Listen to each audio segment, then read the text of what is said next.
स्वागत है आपका इस खास विश्लेषण में। आज हम एक बेहद प्राचीन और पवित्र कथा की गहराइयों में उतरने वाले हैं, श्री सत्यनारायण व्रत कथा।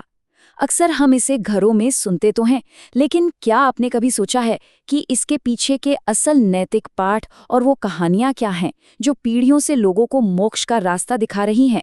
ये सिर्फ एक आम पूजा का तरीका नहीं है, बल्कि इसमें इंसानी फितरत, सच्ची भक्ति और विश्वास की ऐसी कमाल की कहानियां छुपी हैं जो आज के समय में भी पूरी तरह लागू होती हैं।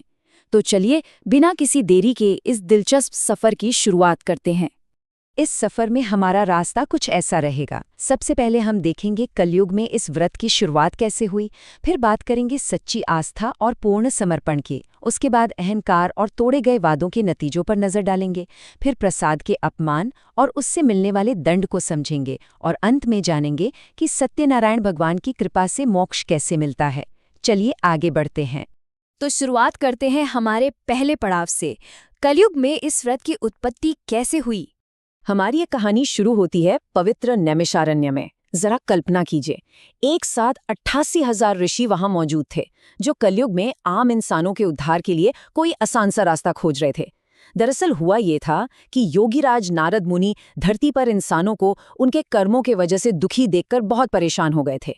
इसी परेशानी का हल मांगने वो सीधे भगवान विष्णु के पास वैकुंठ पहुंच गए। तब स्वयं भगवान विष्णु ने नारद जी को इस व्रत का उपाय बताया। फिर वहां से ये ज्ञान सूत जी को मिला और उन्होंने इसे नैमिषारण्य के उन 88,000 ऋषियों को सुनाया। यानी ये आम इंसानों की तकलीफें दूर करने का एक सीधा ईश्वरीय समाधान था। अब सबसे दिलचस्प बात देखिए, ईश्वर तक पहुंचना कितना आसान बनाया गया है। इस व्रत के लिए कोई बहुत महंगी चीजें नहीं चाहिए। पके हुए केले, शुद्ध घी, दूध, थोड़ा सा गेहूं या चावल का आटा और शक्कर या गुड़, बस ये सब वो चीजें हैं जो किसी भी आम घर में आसानी से मिल जाती हैं। ये बात हमें सीधे तौर पर बताती है कि भगवान को खुश करने के लिए आपको बहुत अमीर होने की जरूरत नहीं है। असल मायने जो चीज रखती है वो है आपकी सच्ची श्रद्धा और शुद्ध भक्ति। और इसी से हम पहुंचते हैं अपने दूसरे हिस्से पर, सच्ची आस्था और पूर्ण समर्पण। अब यहाँ काशी के एक बेहद गरीब ब्राह्मण और एक साधारण लकड़हारे की कहानी पर गौर करते हैं। दोनों में एक बड़ा ही कमाल का अंतर है। एक तरफ वो निर्धन ब्राह्मण था जिसे खुद भगवान विष्णु ने एक बूढ़े ब्राह्मण का रूप लेकर इस व्रत के बारे में बताया था, लेकिन दूसरी तरफ वो प्यासा लकड़हारा था।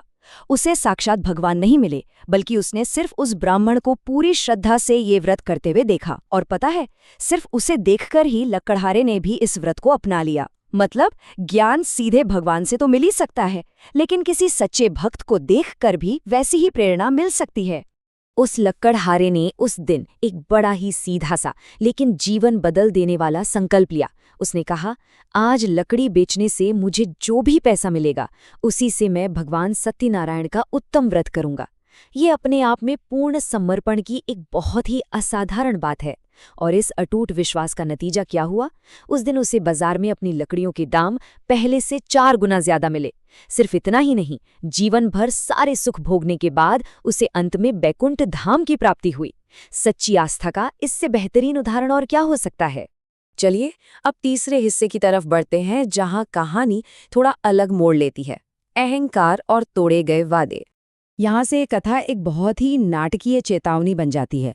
हुआ ये कि राजा उल्कामुख को व्रत करते देखकर एक साधु नाम के अमीर व्यापारी ने संतान पाने के लिए ये व्रत करने का संकल्प तो ले लिया, लेकिन जैसे ही उसका काम हुआ वो टालमटोल करने लगा। पहले बोला कि बच्चा होने पर करूंगा, फिर जब बेटी कलावती का जन्म हुआ तो बहाना बनाया कि उसकी शादी पर करूंगा।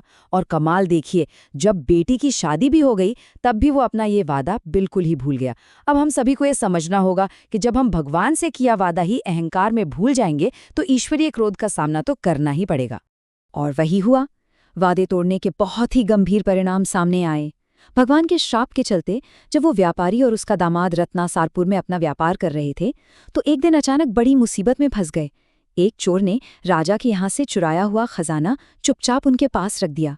फिर क्या था, राजा चंद्रकेतु के सिपाहियों ने उन्हें ही चोर समझ लिया। उन्हें कठोर जेल में डाल दिया गया और उनका सारा का सारा धन छीन लिया गया।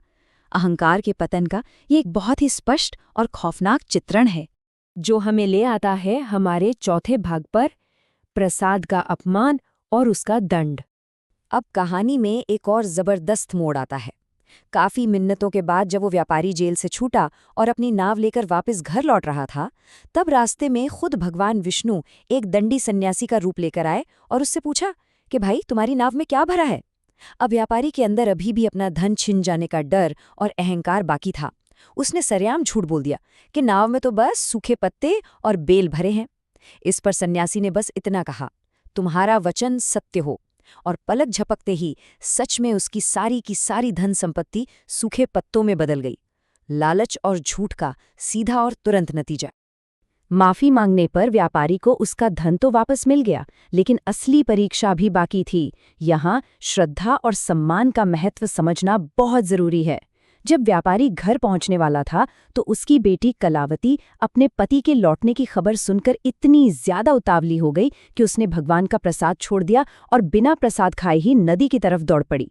प्रसाद के इस अपमान का नतीजा ये हुआ कि भगवान विष्णु ने उस नाव को उसके पति के साथ ही पानी में डुबो दिया। ये भक्ति में लापरवाही और प्रसाद के अपमान का एक बहुत ही कठोर सबक था। लेकिन देखिए, इतनी घोर निराशा और दुख के बीच भी सुधार की एक गुंजाइश हमेशा रहती है।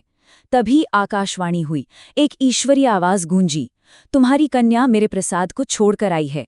अगर वो घर वापस जाकर प्रसाद खाकर लौटती है तो उसे उसका पति जरूर मिलेगा। ये बात हमें बताती है कि ईश्वरीय व्यवस्था सिर्फ सजा नहीं देती, वो बेहद दयालु भी है। जैसे ही उस परिवार ने अपनी गलती मानी और पवित्र प्रसाद का सम्मान किया, चमत्कारिक रूप से उनका खोया हुआ सब कुछ वापस लौट आया। अब हम आते हैं इस कथा के आखिरी दृष्टांत पर। ये कहानी है राजा तुंगध्वज और कुछ साधारण ग्वालों के बीच के एक बड़े ही रोचक विरोधाभास की। राजा तुंगध्वज बहुत शक्तिशाली था, लेकिन इसी ताकत के नशे में उसने जंगल में कुछ गरीब ग्वालों द्वारा दिए गए भगवान के प्रसाद को लेने से साफ मना कर दिया। परिणाम, सिर्फ अपने इस अहंकार की वजह से राजा ने अपना पूरा राज्य, अपना सारा वैभव कुछ ही समय में खो दिया। ये घटना साफ तौर पर साबित करती है कि ईश्वरीय कृपा पाने के लिए सांसारिक ताकत की नहीं, बल्कि सच्ची विनम्रता की जरूरत होती है।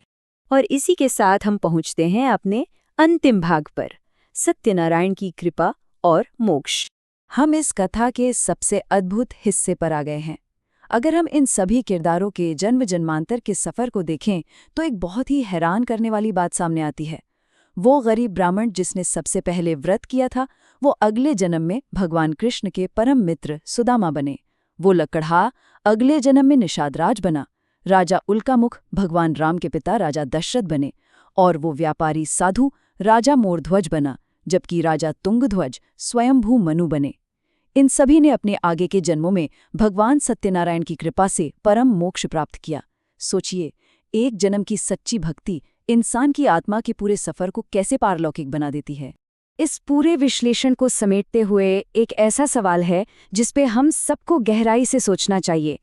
सांसारिक सुख और धन की अंधी दौड़ में हम इंसान कितनी बार उन ईश्वरीय वादों को भूल जाते हैं जिन्होंने असल में हमें वहां तक पहुंचाया होता है। श्री सत्यनारायण व्रत कथा सिर्फ एक पूजा का तरीका नहीं है। ये हमें जमीन से जुड़े रहने, अटूट विश्वास रखने और अपने वादों को निभाने की याद दिलाती है। उम्मीद है कि ये विश्लेषण इन प्राचीन कहानियों को एक नए और गहरे नजरिए से समझने में मददगार लगा होगा। इस दिलचस्प सफर में हमारे साथ जुड़ने के लिए आपका बहुत बहुत धन्यवाद।